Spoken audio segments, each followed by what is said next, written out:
Hello there. Good morning. I am going to try to talk loud because I forget that my audio is just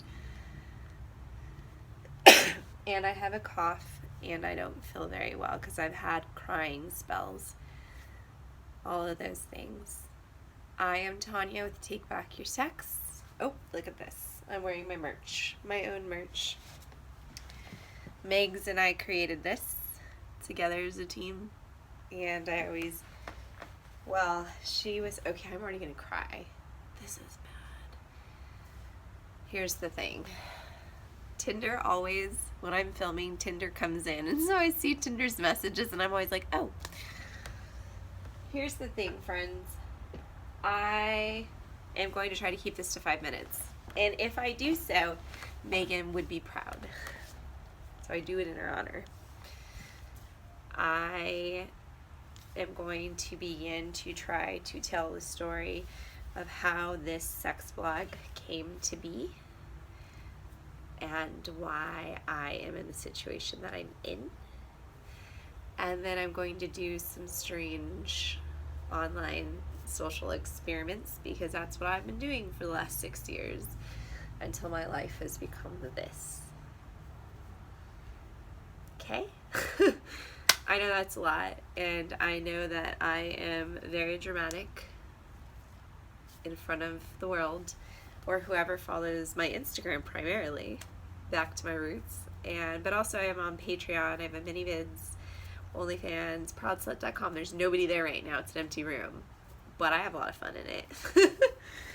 And so if you've been following me long, you know that in my lifetime I have been a therapist, a sex therapist, a wife, a swinger, a mistress, a submissive, horny, a sex blogger, a storyteller, a dancer, I got some sweet moves, a best friend, and a podcaster. I've been a lot of things. Most recently, I'm a very broken human. I have a lot of mental health issues that I'm struggling with right now, including depression and severe anxiety. And I have some PTSD issues that I'm actually working through as well from some trauma that I've had.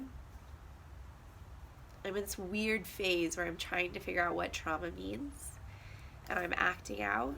And I think that I'm acting out in these very dramatic fashions. To my defense, I do have a platform with which I've been performing for many years.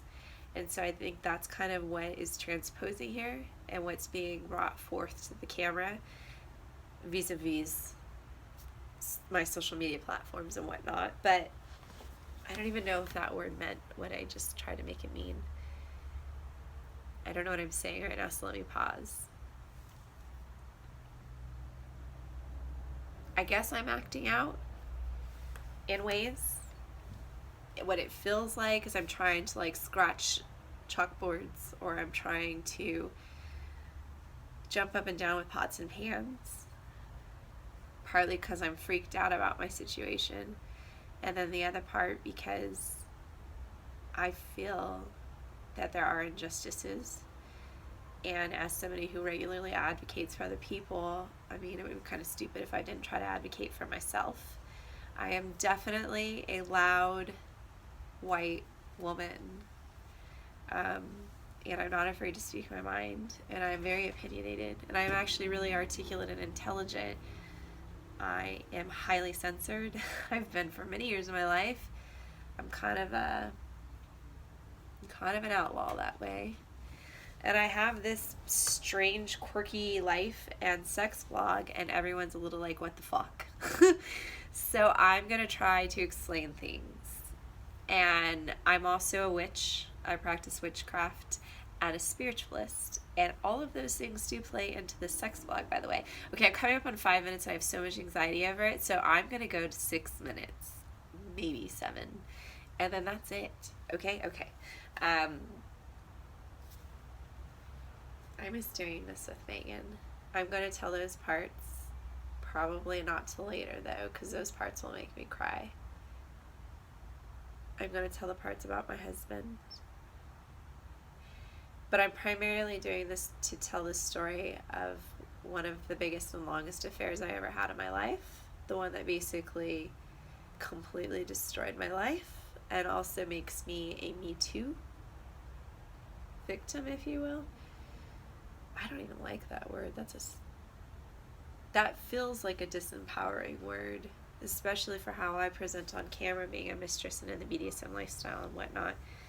And so I wanted to come on camera and explain some of that. Will I ever get legal recourse? I have no clue. It's seemingly doubtful right now. Will I ever get social vindication within my village? I don't actually fucking care. I burned those bitches to the ground like they burned me to the ground, and that sounds very spiteful, but it's my honesty. It's where I'm at. I don't really care about a lot of the people from my old village, so proving things to them doesn't really matter to me. Neither does their character or image if it gets hurt in my truth, because truth is truth. I just happen to have a platform, and I guess I'm loud enough as a human to go ahead and tell the truth. Even if it puts me in bad light, that is my compromise to you, okay? I'm a fairly ethical person, and as I go back in my mind into things that I've done, I'm willing to talk about the dirty stuff. I'm willing to talk about the dark stuff, because I actually have done most of my stuff what I perceive to be really ethically, but we'll see. That's why I'm doing this, so that, oh my god, I'm up on 7 minutes. Stop. Now I'm having a total nervous breakdown. I forget I can edit this, and I'll go to 10 minutes with that in mind. 10, okay. Speaking of 10, 10's a magical number for me. I am very spiritual and quirky, and I believe in lots of what could perceivably be metaphysical, or superstitious rather, stuff, and I am highly metaphysical, if you will. I believe in magic, mind, ether. I'm a big science-minded girl, but I'm also very whimsical, so I'm in that really fun area where I'm very science-minded, but also a witch and a spiritualist, and I'm not an atheist. I thought about it at one time. I think I'm agnostic for the most part. No, I guess I can't be with the witchcraft. Yeah. Let's move past this. See, these are all, see my fluidity? I'm very fluid, clearly. I have a lot of wane to me. I go back and forth with ideas. I do like philosophy. I do study ancestors. It was a hobby of mine, and then I incorporated it into my work. And now I just believe in it from a spiritual perspective. So Wikipedia is my best friend. Oh, and then I wanted to, as I come up on 10 minutes, and I'm not even sure how long I'm going to make these videos or not. I guess they'd have to be 10 minutes. Maybe that it's unrealistic to tell a story in less than 10 minutes. And I don't know how often I'm going to post, so hang in there with me, okay? As part of my spirituality, if you will, and being a spiritualist, I like to study the ancestors. Now, a lot of my ancestors, I have to caveat this with, a lot of my ancestors are dead old white people, mainly white men. So I guess there's going to be a lot of that, primarily that, and that is the normative, that is the narrative, right, of America. But I started studying Freud. I don't know why Freud became so pivotal to me at a certain point in my life, but he did. And so I'm very Freudian. Oh my god, I'm burpy too. And then Tesla. I love my Tesla. And Hefner. Hefner's controversial, but I do like him. And then recently, to make the altar, is Hawthorne. And I have this arrangement of men old dead white men, on a makeshift altar next to my computer as I write. And I just kind of put them together. And then recently I tried to decide why did I have this particular arrangement of men?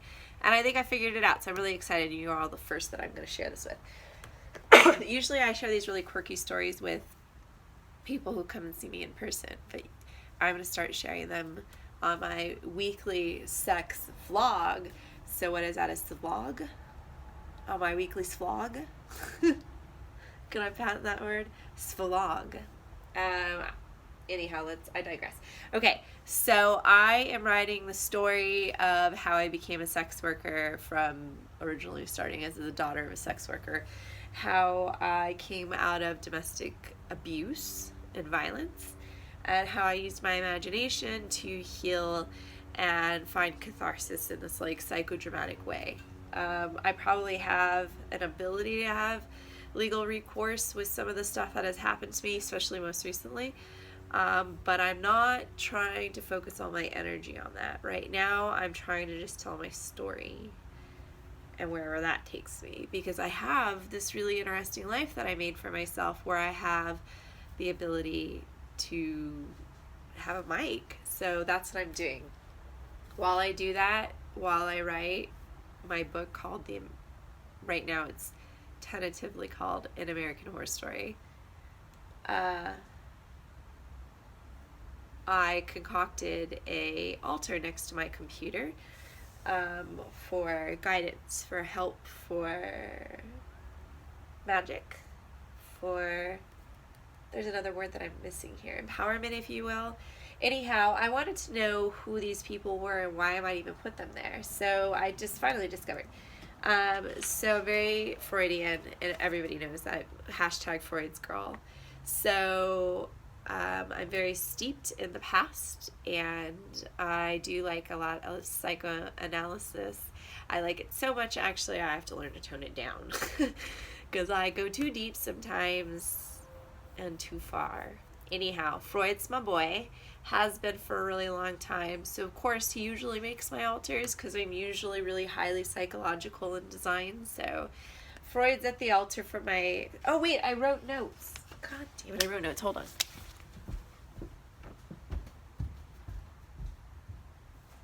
Okay, so what I said was I wanted to know why I made this arrangement in particular, and then I figured it out. Yeah. Look at this. I wanted to know why I made this arrangement in particular. Then I figured it out. Okay, so what I have here is Tesla was brought to the altar because he represents magic, electricity, and ether. Very powerful, look at that. Powerful electric human. So that's my ancestor for that. Freud, I just had out and put back away. Okay, Hawthorne, stay in place. Wait your turn. Freud is clearly psychology, what I just explained earlier, and then sex. If you know anything about Freud, you know that he has done a lot of work in the sexual stages of human development, and then has a lot of controversy, if you will, over the female orgasm. So anyways, I always like to say to the world that I apologize for Freud's misunderstanding, and I'm here to I don't want to prove anything, discover more about the female orgasm. Anyhow, I went far with that. Hefner, controversial figure, I know the likes. He was brought for the sex appeal, and the business. Now, I'm not going to talk at all to the controversy surrounding Hefner, although I do know that they exist. But the way he plays a part at my altar is purely for the sex. Clearly he represents sex, the sex appeal.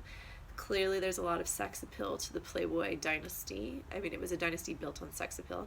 And then the business, he seemed to be a very smart and savvy businessman with a sex-based business in the same sex negative culture that I'm in. So I feel that he was a good ancestor. Oh my goodness, that he was a good ancestor for those three elements. Okay, and then finally Hawthorne was most recent. He's the most recent convert to the altar. But he came in and he is for story, narrative, religion, politics, and women's oppression. So, I mean, namely, I'm speaking to the Scarlet Letter, which is something that I have actually, how do I say this without sounding completely narcissistic? I think I just say it. I feel a lot like a Nathaniel Hawthorne protagonist in a lot of the way my life is played out. And so, anyhow, just given those parallels alone, he was erected to my altar. And so those four stick up here next to me while I write, and then I have all these writing objects that help. This is a really calming stone, and I get a lot of TMJ, so I do this on my jaw a lot. And then this one's a very magical stone. I paid like $60 for this. I just know that it's cool because I paid $60 for it. That's relative, you know what I mean. So I have all my objects, always a lot of drinks because I'm neurotic with my liquids, and I'm always two hands, and notes. I'm notebooks everywhere. So anyhow, that is how we are going to start writing. That's how we're going to start writing this book. And I'm going to try to write every day. And I might be losing my place. Actually, I think I am losing my space. I have to come to reality with that. And so I'm going to just continue to write and vlog, everywhere I go. So hopefully that's going to be the fun spaces. Oh my goodness. And I'm not going to edit this first video. I'm sorry. It's almost 20 minutes. This is why Megan left me. I talk too much. She didn't leave me. That sounded horrible. Everyone left me. Or maybe I left. I don't know. This is really confusing. Okay, the ending of this video isn't as great, and I'll want to edit it, but I won't for the sake of time. So those are all the things. If you've made it this far, please know future videos may or may not be this long. I have no clue. But thank you for listening to the story this far. Coming up, I will go into more of the story parts of how my affair came to be. And I'm going to be doing this double effect of keeping a sex vlog, a vlog. I'm going to keep one while I'm also writing online on Patreon. So patreon.com/takebackyoursex. In the 15 plus category, I'm going to write more and more about this story while I make it into a book. Wish me luck. Thanks for tuning in. If you've been a long-time follower, thank you for the support. I am still hanging in there, but I can't do it without your support, so thank you. However it is that you support me, thank you. And for the newcomers, welcome. I'm a lot. It's a lot to process. I'm a complicated lady, but if you're into psychology, if you're into sex psychology, if you're into beautiful messes, if you're into adult humor, if you're into adult content, if you're into fetishes, BDSM, if you're looking for somebody who's candid and honest, if you, oh my God, look at me selling myself. As long as I can keep my dog, he'll be around. Oh God, I'm gonna cry. I'm gonna go now. All right, thanks everyone for listening. I'm trying to make this 20 minutes, so I'm just gonna end it right here. Have a good Friday, TGIF!